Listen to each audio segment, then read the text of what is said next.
Meus irmãos, boa noite, graça e paz do Senhor Jesus, tudo bem? Graças a Deus, porque nós estamos aqui na casa do Senhor, para juntos nós adorarmos o seu nome. Nós estamos pregando em Filipenses e hoje nós vamos dar continuidade àquilo que Deus tem falado ao nosso coração. Então abra sua Bíblia, Filipenses capítulo 3, verso 1. Irmãos, costumeiramente quando nós pregamos, o que nós fazemos? Nós lemos todo o texto que nós vamos pregar, e aí nós exploramos o texto ao longo da pregação. Por se tratar de um texto longo, porque hoje a gente vai pregar do versículo 1 do capítulo 3 até o capítulo 4, verso 1, eu vou ler todo o texto, mas não agora no início, eu vou fazê-lo ao longo da exposição. E para gravar melhor aquilo que a gente quer repassar aos irmãos, nós organizamos o sermão em 4 partes, com 4 palavrinhas, para que a gente saia daqui com essas 4 palavrinhas, entendendo o que Deus quer falar conosco. Tá bom? Primeira palavra, repetição. Filipenses capítulo 3, verso 1. Diz assim o apóstolo Paulo: Quanto ao mais, irmãos meus, alegrai-vos no Senhor. A mim não me desgosta, e é segurança para vós outros que eu escreva as mesmas coisas. Vamos orar? Obrigado, Senhor, pela sua palavra, pela leitura dela. Fala-nos ao coração, mediante a ação do teu Espírito. Em nome de Jesus. Amém. Repetição. A repetição é fundamental para o aprendizado na vida. Quanto mais a gente repete algumas coisas, mais fácil a gente vai conseguir memorizar essas coisas a fim de aprendê-las. Quando eu uso a palavra repetição, eu não estou me referindo àqueles que repetem ações, algo repetido no sentido de reprovar. Não, eu não estou me referindo a isso. Eu estou me referindo a pessoas que repetem no intuito de aprender mais, no intuito de melhorar, de adquirir bons hábitos. Por exemplo, os músicos, eles repetem os seus acordes e as suas escalas a fim de que o louvor saia bem. Os alunos repetem o estudo da tabuada e do alfabeto a fim de que aprendam a tabuada e o alfabeto. Os pais repetem a correção para com os filhos a fim de que os filhos obedeçam. Os cristãos repetem a leitura da Bíblia sempre a fim de que guardemos na nossa mente e no nosso coração. Da mesma forma, irmãos, o apóstolo Paulo é um apóstolo da repetição. E a despeito do que ele repete? Ele repete as verdades básicas do Evangelho. Ele está se referindo à igreja de Filipos aqui, no início do capítulo 3, dizendo àqueles irmãos que ele é um pastor que tem em suas mãos uma caneta da época, escrevendo coisas repetidas. Não se trata de alguém prolixo, que não tem o que falar, não se trata de alguém preguiçoso, que não tinha mais assunto sobre o que dizer, não se tratava de uma pessoa assim. Se tratava de um pastor que queria que as ovelhas da igreja de Filipos fossem assistidas a despeito de verdades que eles já sabiam muito bem. Por isso ele diz no versículo 1, a mim não me desgosta e é segurança para vós outros que eu escreva as mesmas coisas. As repetições que Paulo faria a seguir e que fez anteriormente aos irmãos da igreja de Filipos, serviria como um mecanismo para que a igreja gravasse as verdades fundamentais do Evangelho e assim eles não esquecessem dos ensinamentos apostólicos e de toda a palavra de Deus. Irmãos, o apóstolo tem em sua mente uma tarefa não pesada, não algo árduo, não um fardo sobre si, quando ele diz, eu vou repetir para vocês as verdades do Evangelho. Veja o que ele diz, a mim não me desgosta que eu escreva as mesmas coisas. Eu não estou desgostoso a despeito de repetir para vocês os mesmos assuntos. Tratava-se de uma tarefa de alegria e de muito prazer. Meus irmãos, da mesma forma, nós, o povo de Deus, somos encarregados desta tarefa. Nós, os pastores, os presbíteros e demais líderes, quando fazem uso da oportunidade para proclamarem a palavra de Deus, seja do púlpito, seja de uma reunião familiar, num aconselhamento, qualquer que for o contexto, nós devemos e podemos, irmãos, nos apropriar das verdades bíblicas a fim de anunciar ao povo de Deus e repeti-las para o povo do Senhor, sabendo que é Deus quem as aplica ao nosso coração e quem nos conduz a praticá-la também. Nós repetimos as mesmas verdades já faz mais de 2000 anos. E essas mesmas verdades, elas não perdem a validade. Essas mesmas verdades continuam salvando o coração. E nós, o povo de Deus, semelhante a Paulo, não podemos nos sentir desgostosos por ensinar as mesmas verdades para os crentes. Obviamente, não estamos tratando daqueles que patinam na fé e que precisam ser ensinados assim também. Estamos tratando do serviço. Independente de quem seja o receptor, alguém que tem facilidade de praticar ou alguém que vive patinando, nós que ensinamos precisamos ensinar as mesmas verdades, não com desgosto, mas com prazer.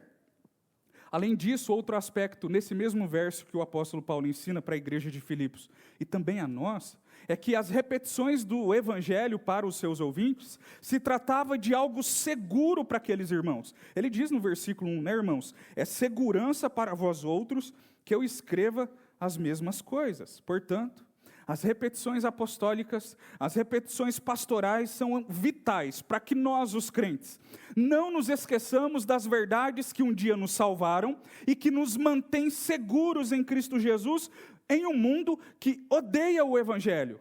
Em um mundo que o Evangelho não é bem recebido, a dinâmica da igreja deve ser ensinar este Evangelho repetidamente. Não porque não temos outra mensagem, é porque temos a única mensagem que deveríamos anunciar e que transforma corações, que é a mensagem do Evangelho. Por isso iniciamos com a primeira palavra neste sermão para que não nos esqueçamos. Repetição. Paulo diz, quanto ao mais, irmãos meus, alegrai-vos no Senhor. A mim não me desgosta e é segurança para vós outros, que eu escreva as mesmas coisas. Por isso, quando nós repetimos alguns ensinamentos, que às vezes os irmãos podem cutucar um ao outro ou pensar, poxa, mas eu já ouvi isso. Não é a primeira vez, não é a quinta vez, estou ouvindo isso repetidamente. Aí vai um indício de que aquele que está ensinando está visualizando a necessidade de fazê-lo por algumas questões. As escrituras, irmãos, devem ser ensinadas de maneira repetidas para todo o povo de Deus, a fim de que eles continuem firmes nesse mundo que não tem firmeza nenhuma. Primeira palavra, repetição. Segunda palavra, confiança. Versículos 2 a 11. Vamos à leitura?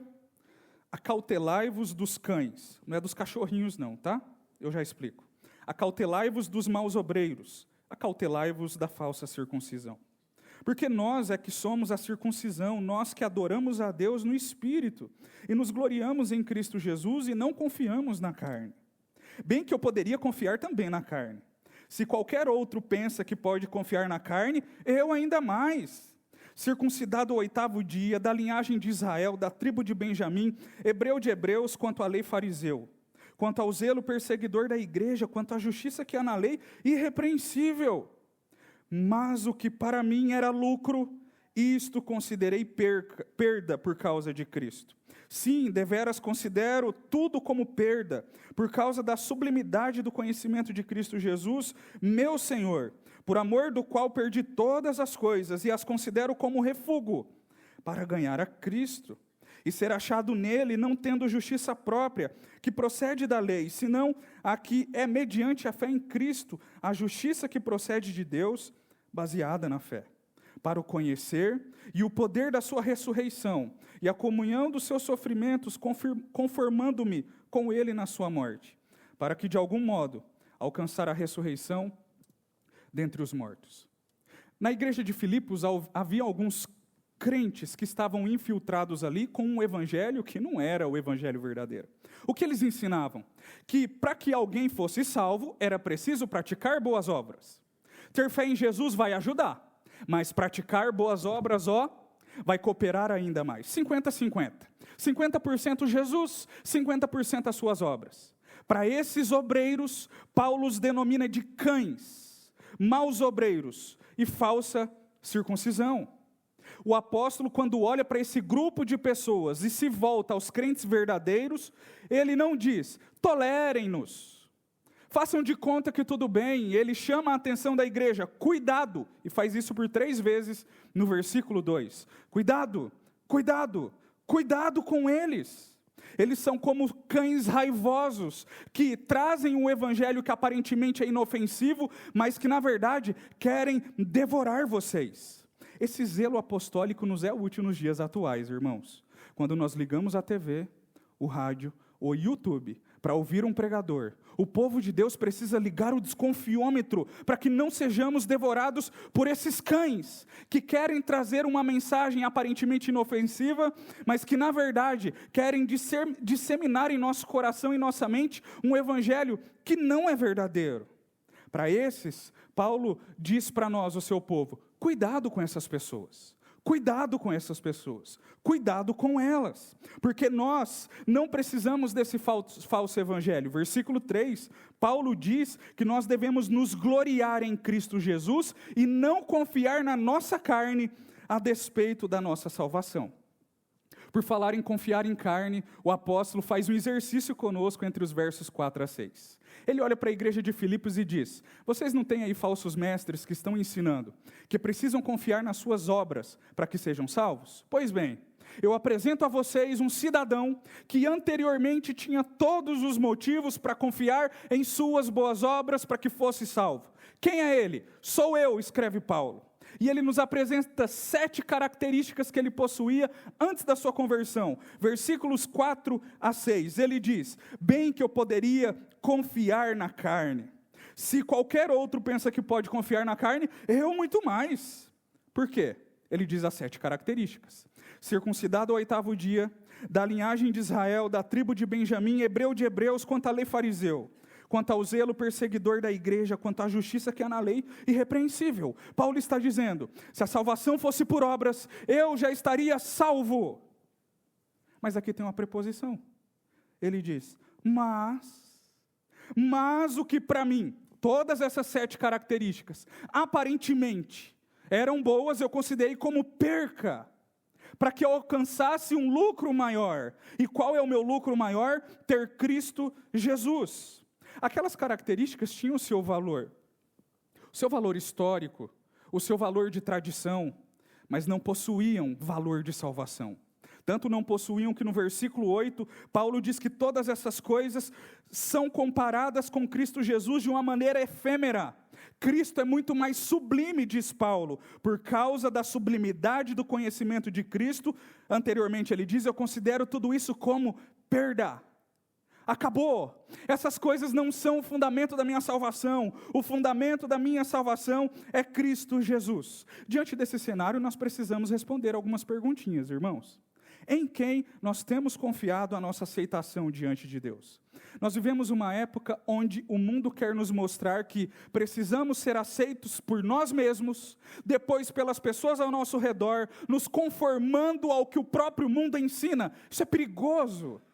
Porque daí nós procuraremos a nossa identidade onde não a encontraremos e onde não deveríamos. A identidade do cristão em termos de aceitação só é possível ser encontrada em Cristo Jesus. Essas características que às vezes a gente considera importante podem ter o seu valor.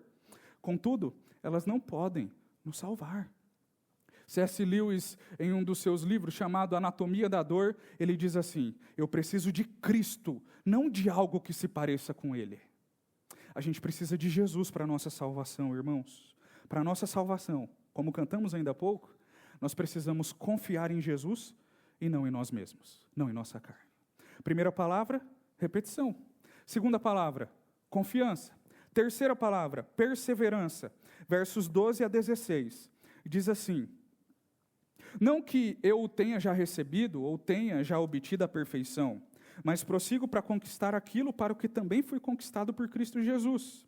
Irmãos, quanto a mim, não julgo havê-lo alcançado, mas uma coisa faço, esquecendo-me das coisas que para trás ficam e avançando para as que estão diante de mim, prossigo para o alvo, para o prêmio da soberana vocação em Cristo Jesus. Todos, pois, que somos perfeitos, tenhamos este sentimento. E se porventura pensais de outro modo, também isto Deus vos esclarecerá. Todavia, andemos de acordo com o que já alcançamos. A certeza da salvação, meus irmãos, não nos leva ao orgulho, não nos leva à prepotência. O salvo em Cristo Jesus, quando afirma, eu sou salvo e ninguém rouba a minha salvação, não se trata de alguém orgulhoso, pelo contrário, se trata de alguém que vê em si mesmo a incapacidade de ser salvo e encontra em alguém maior a sua salvação. Logo, quando afirmamos, estou salvo, e Cristo Jesus há de confirmar essa salvação para sempre, trata-se de alguém humilde, que olha para si e vê alguém fraco, olha para Cristo e vê alguém forte. A verdadeira fé, meus irmãos, é aquela que nos leva a afirmar, eu sou salvo em Cristo, mas eu não posso viver de qualquer maneira. Eu fui salvo para viver numa vida de perseverança. Nesse texto aqui, o apóstolo vai nos mostrar que a vida cristã se assemelha a uma corrida longa, onde as pessoas nessa corrida estão enfrentando diversos desafios, por conta das altas temperaturas, da baixa temperatura, das várias curvas, descidas e subidas, dos montes e penhascos, mas precisam correr, e devem fazer isso com perseverança. A perseverança é uma evidência da verdadeira fé. Por isso o apóstolo Paulo, no versículo 12, ele diz, de maneira humilde, não que eu já tenha recebido, eu já tenha obtido a perfeição. Quando ele trata de perfeição aqui, ele está falando da vida plena em Cristo Jesus, sem a presença do pecado. Ele diz, ainda não chegou esse momento. Mas, enquanto isso não acontece, eu fico fazendo o quê? Com os braços cruzados, mortinho da Silva, mortinho dos santos. Ou então, eu fico inerte no serviço a Deus. Ou então eu vivo uma vida de pecado e está tudo bem. Ele não faz isso.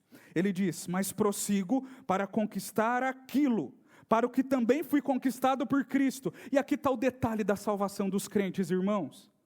Paulo estava em busca de uma conquista de algo que Deus já havia lhe dado. Ele não estava buscando alcançar salvação por seus méritos, mas ele estava buscando encontrar o dia da perfeição em Cristo, pelos méritos que Cristo já havia lhe conferido. Ele diz, eu só estou lutando por aquilo que já foi me dado, me presenteado. Por isso que eu prossigo, por isso que eu não paro. Ele tem em mente um indivíduo que está no propósito de uma corrida e quer, no final da corrida, vencer. Ele tem em mente esse detalhe. E o apóstolo Paulo nos mostra que nessa perseverança da vida cristã, nós devemos olhar, irmãos, para o tempo presente. E quando pensarmos no passado, ressignificá-lo à luz da palavra de Deus. Olha o que ele diz no versículo 13. Irmãos, quanto a mim não julgo havê-lo alcançado, mas uma coisa faço. A ideia de Paulo é aqui. Eu estou salvo em Cristo, mas ainda tem coisa para fazer. E o que eu faço nesse meio tempo? Ele diz, esquecendo-me das coisas que para trás ficam e avançando para as que estão diante de mim. Quando o apóstolo trata do esquecimento aqui, ele não está falando sobre amnésia. Ele não está falando sobre nos esquecermos para todo sempre das coisas do nosso passado, sejam boas ou ruins. O apóstolo não tem isso em mente. Ele não quer que façamos isso, até porque isso nós não podemos fazer. Afinal, irmãos, o passado, seja bom ou ruim, pode nos ensinar alguma coisa no tempo presente. Mas o apóstolo está nos chamando a atenção para que o passado não nos impeça de continuar prosseguindo. Não nos impeça de continuar avançando. Talvez a palavra que aqui nós pudéssemos selecionar é avance. E se está avançando, continue avançando. Para onde? Versículo 14. Para o prêmio da vocação celestial em Cristo Jesus. Algumas perguntinhas. Nós precisamos responder, irmãos, alguns questionamentos que às vezes vêm à mente. Ou se não vêm, deveriam vir. Estamos deixando que os sucessos passados nos tornem pessoas orgulhosas no tempo presente? Nós estamos permitindo que os fracassos do passado nos desencorajem no tempo presente? Nós estamos permitindo que os pecados perdoados do passado nos atrapalhem no serviço a Deus no presente? Nós precisamos olhar para Cristo Jesus e nele encontrar tudo o que precisamos e dizer pela fé, eu olho para trás e me esqueço dessas coisas, não como alguém que tem amnésia, mas é como alguém que quando olha para trás não permite que essas coisas atrapalhem o meu avanço. Eu olho para elas, eu choro, eu me arrependo ou eu me alegro, mas eu continuo avançando. Eu estou para frente, eu não compreendo todas as coisas, mas como ele diz no versículo 15, Deus vos esclarecerá no final do 15. Todavia, enquanto as coisas não são esclarecidas, o versículo 16, andemos de acordo com o que já alcançamos. Vocês já perceberam que nesses versículos 12 a 16, os verbos escolhidos por Paulo estão demonstrando uma ação contínua dos crentes? A ideia é, perseverem, não desistam de perseverar, porque a vida cristã, irmãos, é uma corrida de avanço contínuo. 4 palavras. A primeira, repetição. A segunda, confiança. A terceira, perseverança. E a última, não é só uma palavra, são duas. Mas eu quis dizer que são 4 palavras, para não ficar 5 palavras, porque o sermão quem fez fui eu. Tá? Então, tá tudo bem. Cidadania celestial. Eu ia colocar só cidadania. Falei, não, mas está muito brega esse negócio aqui. Deixa eu pôr celestial, para ficar mais crente. Mas são 4 palavras, com a quinta de intruso aí. Versículos 17 do capítulo 3, até o 1º do capítulo 4. Paulo finaliza o seu argumento dizendo assim: irmãos, sede imitadores meus, e observai os que andam segundo o modelo que tende em nós.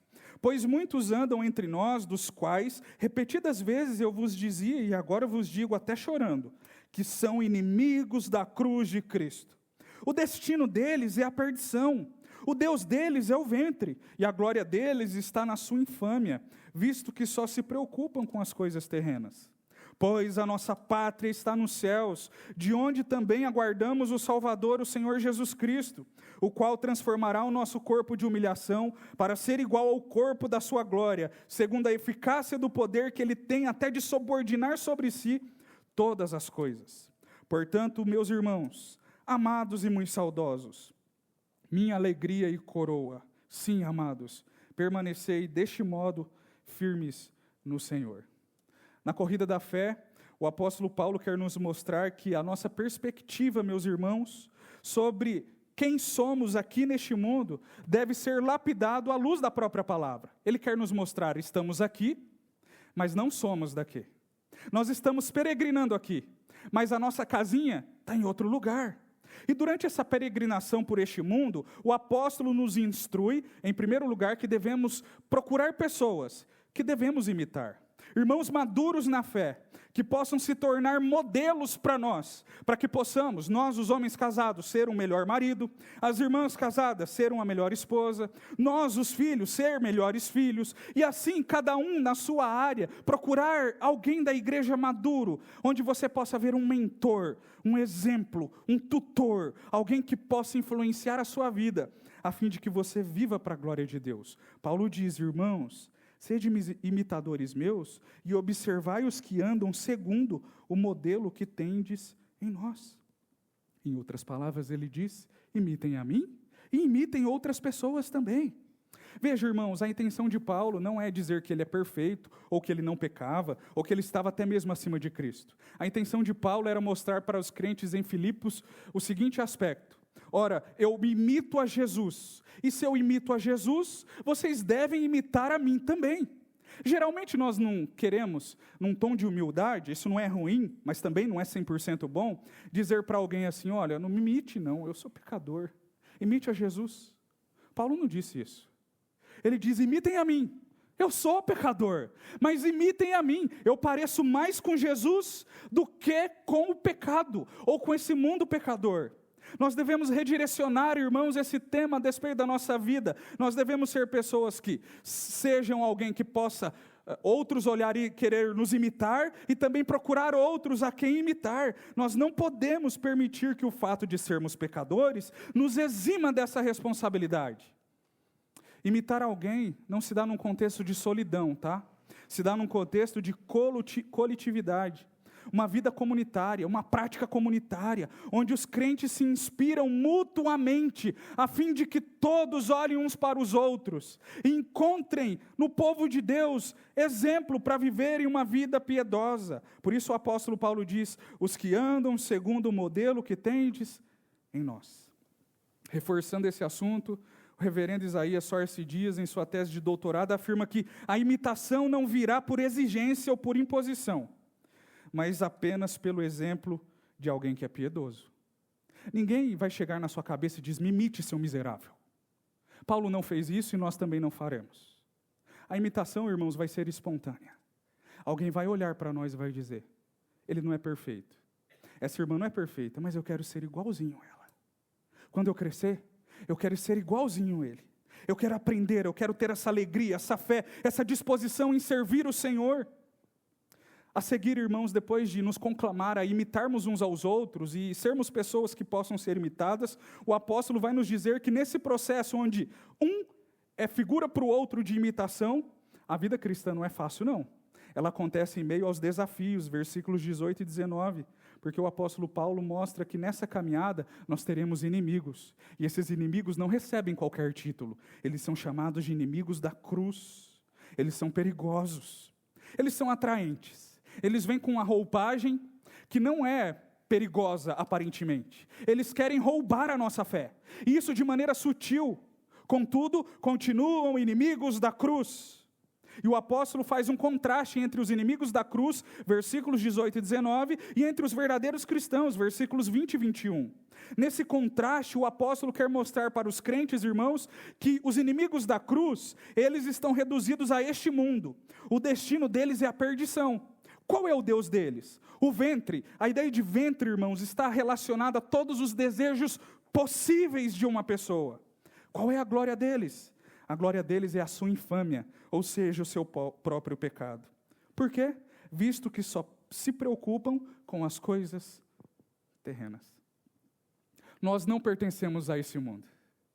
E aí ele faz o contraste, versículo 20. Mas nós somos diferentes. Nós não nos preocupamos só com as coisas terrenas. Sim, nos preocupamos com elas. Porque Deus nos colocou neste mundo para que aqui vivêssemos para a sua glória. Então estudamos, trabalhamos, constituímos famílias, nos relacionamos, imos e vimos, mas não somos daqui. Estamos aqui, mas não somos daqui. A nossa pátria está nos céus, de onde também aguardamos aquele que virá para nos salvar. Há um contraste entre os inimigos da cruz e o povo da cruz. Os inimigos da cruz pensam neste mundo. O povo da cruz está neste mundo, mas não vive em prol dele. A sua esperança está na ressurreição. Versículo 21, onde o apóstolo demonstra que Cristo Jesus submete sobre si todas as coisas, a fim de que o povo de Deus, em tempo oportuno, receba da sua parte um corpo igual ao dele. Finalizando o seu argumento no versículo 1 do capítulo 4, o apóstolo parece agora implodir em afeição especial pelos crentes de Filipos. Veja as palavrinhas que ele usa. Meus irmãos, a quem amo, de quem tenho saudade, minha alegria e coroa, amados. Onde Paulo está no resort? De férias? Num congresso da SAF ou da UPH? Pregando e sendo cuidado pelos irmãos por conta de ser o pregador convidado? Não, irmãos, ele está preso. E preso, ele tem estima pelos irmãos que ele não está vendo, mas que um dia ele viu, e que ele ama. É como se ele estivesse transbordando de carinho por aquelas pessoas. Paulo está dizendo, dentre tantos argumentos, vocês são minha coroa. Ele não está chamando as pessoas de velha aqui, coroa, não.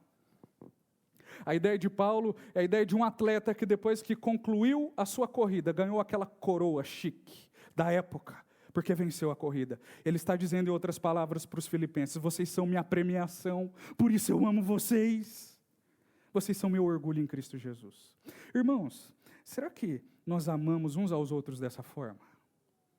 Será que nós olhamos uns para os outros, nas nossas diferenças, nas nossas brigas, com alegria, e considerando uns aos outros não como estorvo, mas como prêmio, pelo fato de pertencermos ao povo de Deus? Nós buscamos vencer as nossas diferenças pelo amor de Cristo. É importante considerarmos essas questões. E o apóstolo finaliza, irmãos, ainda neste verso, dizendo, olha, permaneçam firmes no Senhor. Vocês são dele, e vocês não podem se esquecer que o amor pelo qual vocês foram conquistados é o mesmo que há de preservá-los para aquele dia supremo. Permaneçam firmes neles. Nós devemos, irmãos, permanecer firmes em Cristo Jesus. 4 palavrinhas. Não tem as 3 palavrinhas? O meu é 4. Repetição, confiança, perseverança e cidadania celestial. Que Deus nos ajude, irmãos, porque na vida cristã nós devemos andar como cidadãos dos céus, que amam a Deus, amam uns aos outros e vivem a vida para a glória do Senhor. Vamos orar? Você pode colocar-se em pé?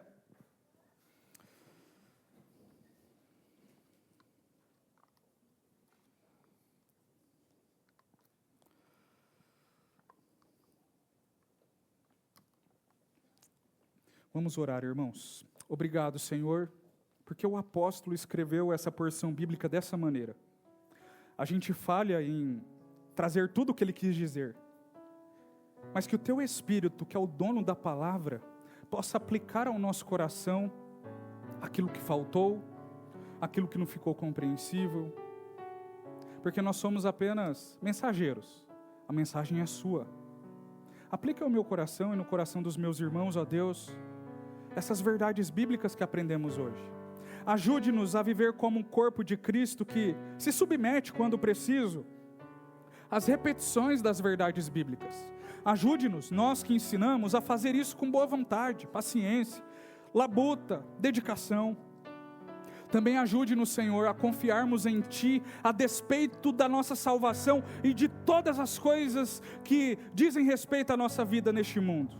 Ajude-nos, como cantamos ainda há pouco, fazendo dessa canção uma oração. Ensina-nos a confiar em Ti. Ensina-nos, Senhor. Ajude-nos, enquanto confiamos, a também perseverar na fé, a fim de que a salvação que já nos foi concedida, agora nos conduza ao serviço ao Senhor.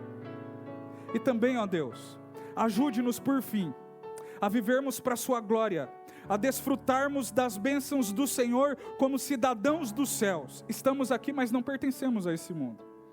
Por enquanto nós estamos debaixo do sol, mas um dia estaremos acima do sol, vivendo com aquele que é Senhor do sol, Senhor da terra, Senhor de tudo, Senhor das nossas vidas.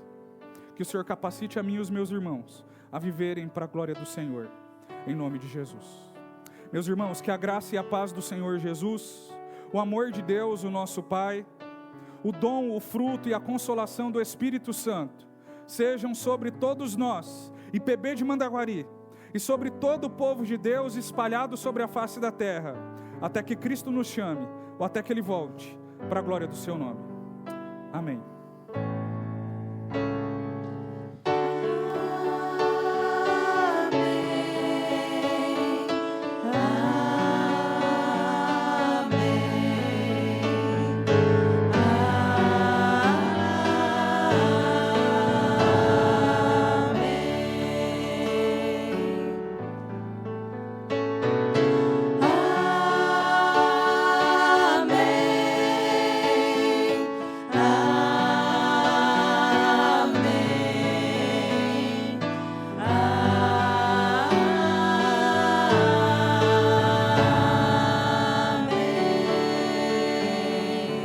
Deus abençoe, irmãos. Boa semana.